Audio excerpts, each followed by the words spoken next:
আমাদের ডাকসু নির্বাচন হয়, খুব দ্রুত হয় এবং একটি পক্ষ কোনোভাবেই চাচ্ছে না যে ডাকসু নির্বাচন হোক। সুতরাং আমি মনে করি একজন বিশ্লেষক হিসেবে যে সামনে হয়তো বিশৃঙ্খলা হইতে পারে, যেরকম অন্যান্য ক্যাম্পাসগুলোতে হয়েছে।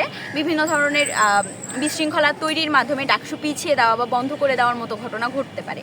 তো এক্ষেত্রে আমাদের প্রত্যাশা থাকবে যেন আমাদের বিশ্ববিদ্যালয় প্রশাসন এটিকে কঠোরভাবে এটি দমন করে, যেন তারা বিশৃঙ্খলা হওয়ার মতো কোনো পরিবেশ তারা না দেয়। ইভেন বিভিন্ন বিষয় নিয়ে এখন হচ্ছে ঝামেলা তৈরি করা হবে, যেমন তফসিল ঘোষণা করা হচ্ছে, খসড়া তফসিল ঘোষণা করা হচ্ছে।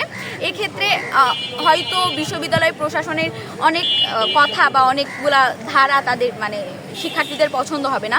তো এই ক্ষেত্রে একটি সমস্যার তৈরি করা খুবই একটি স্বাভাবিক ব্যাপার, কোনো একটি আন্দোলন হয়েই যেতে পারে। এখন এই সুষ্ঠু একটি মতামতের যেই ফ্লোটা, এটাকে বিঘ্নিত যেন করতে না পারে যারা দুর্বৃত্তকারী, তারা যেন এটিকে বিঘ্নিত না করতে পারে, আমাদের ডাকসুকে যেন বিঘ্নিত না করতে পারে, ডিলে না করতে পারে, বন্ধ না করে দিতে পারে, সেই প্রত্যাশায় থাকবে। আসলে সতর্কতা অবলম্বন করতে হবে আমাদের আমাদের বিশ্ববিদ্যালয় এবং হল প্রশাসনগুলোকে।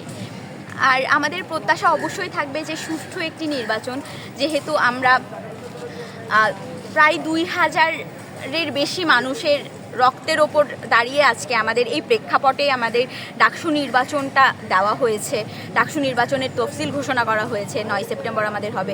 সুতরাং আমি চাই বা আমরা সকলেই চাই যেন একটি সুষ্ঠু নির্বাচনের মাধ্যমে আমাদের সকল শিক্ষার্থীদের মতামতকে তুলে ধরবে এমন কোনো প্রার্থী নির্বাচিত হোক সুষ্ঠুভাবে।